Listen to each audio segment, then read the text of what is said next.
Hey guys, welcome back to Gear Intervention. I know it's been a while and thank you for staying. Well, my band did this video shoot which you can check out here for a song called Zoetrope, and I sort of like used my video equipment and I misplaced something. It took me a while to get back up on track to record videos again. So today I'll be looking at Sugi Rainmaker. So Sugi is a company that has been around for a while, and Mr. Nick Sugimoto is well known for his work across many different brands, from Fender to Ibanez, Greco, Casio and Fujigen. So a lot of the Japanese Fender models come out of the Fujigen factory, and he was involved in the custom shop options as well. So the Rainmaker is slightly different because it is based off the DS499 in Sugi's own line. So the DS499 is made in Japan, whereas the Rainmaker is built by master luthier Tim Wilson in California. So all these guitars are built to order, and you can choose your different options, whether you want different colors, you want humbucker or HS with coil tap, without coil tap, the metal control plates that you see on the pickguard. So when you do a search online for the Sugi DS499 or the Sugi Rainmaker, you're going to see a lot of different combinations, and they all look pretty stunning, to be honest. So what you heard in the intro was a song called Blue Hour by my band Tilt Shift, and in this next section we'll be looking at the clean tones.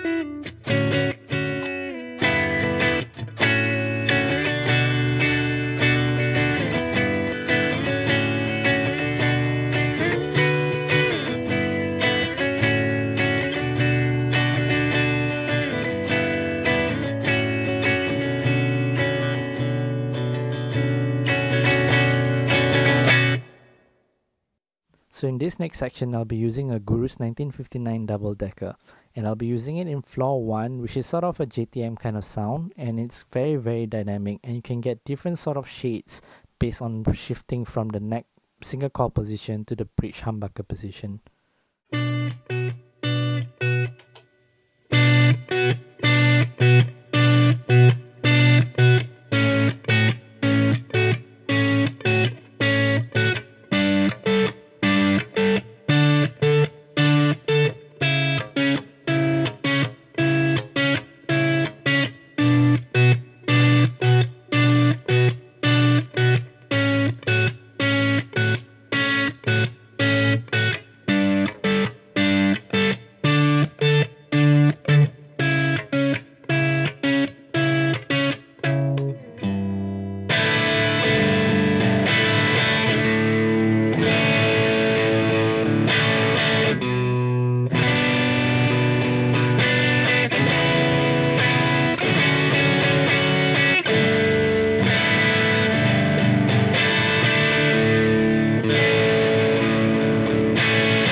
So now let's check out how the guitar performs under the influence of fuzz.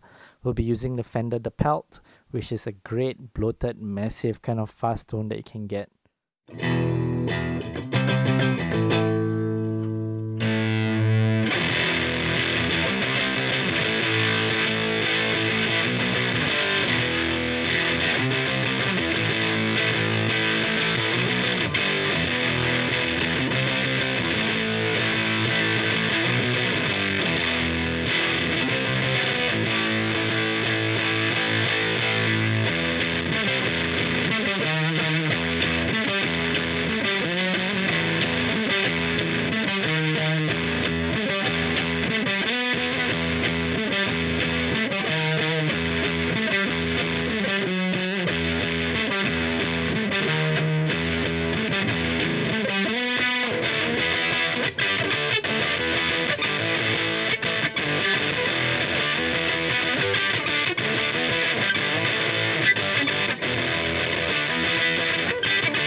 So I did speak initially about the Sugi DS499, which I do have in my possession right now, and we can see the differences between the two guitars. So as I mentioned, they are pretty built to order, and I bought both used, so they're not very solid comparisons. They have different specs. For one, the Rainmaker has been upgraded with locking tuners, and that is made out of basswood, as well as a maple neck and a rosewood bridge.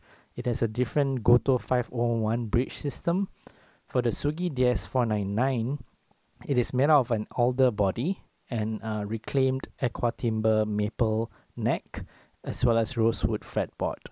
And the bridge is a Wilkinson VG300 made by Goto. Both have HS combinations, while the DS499 has a humbucker coil tap equipped via a push-push switch. So in this comparison, we'll be looking at single coil followed by middle, followed by bridge position, and then because the DS499 has those two extra options, which is the coil tapped bridge position as well as a coil tapped middle position, we'll be looking at that as well. And we'll be looking at clean versus driven tunes.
So there you have it, the Sugi Rainmaker guitar, which is a wonderful instrument. It redefined what I consider a quality instrument in these past few years. It's inspired the way I write. The HS combination works great, and it's something that I look forward to in my guitars now. And you do have a wonderful unique shape. They're sort of vintagey, but its own take on it. It's like an offset Telecaster mixed in with a little bit of Stratocaster and sprinkled with a bit of Jaguar. Swap has a similar-ish kind of design. Switchback guitars have a similar design. Ibanez Talman, you can argue, is sort of from the same kind of family. Overall, I would give it an A to an A+, because it has been a wonderful part of my stable. So what takes it from an A to an A+? I mean, it's built well, it plays well, it sounds great, the pickups that Sugi rounds is amazing. But where it differs is in the value that you can get the guitar for. So off the shelf, of course, it's going to be an A, but it does suffer from a range of pricings that you can find online, whether it's on reverb.com, or if you go to a Japan site and go to Digimart and scroll through, you'll see all sorts of price ranges. And it's not an indicator of how good the guitar is, but more on how people don't really know how to price it. So if you do get like a Fender Japan kind of pricing or around there, just go for it. It's such a great guitar, it's an inspiration. It's going to be at least like a SOA level kind of like performance, and it's something that I like so much, I enjoyed so much, that on my Japan trip I decided, you know what, I have to try out the DS499, see how it feels. There is a price difference, there is an incremental in the amount you need to spend for a first-hand version for both, and that incremental does somewhat translate to a performance for me, but it depends on the individual. It's not like the Rainmaker is a worse guitar per se. It's going from really good to something great and a different sort of experience. Unfortunately for me, a prerequisite for me to owning the DS499 was for me to sell the Rainmaker, according to my fiance. So it's something that I'll be sad to see leave my stable. So do you need a gear intervention for this? Definitely. If you're in the market for a great guitar, if you're in the market for something unique, if you want to express yourself in a certain manner that conventional guitar brands don't allow you to, the Sugi Rainmaker is an option that will definitely deliver. So I hope you guys stick around, like, subscribe, leave a comment down below, tell me what you like, what you didn't like, and see you guys next time.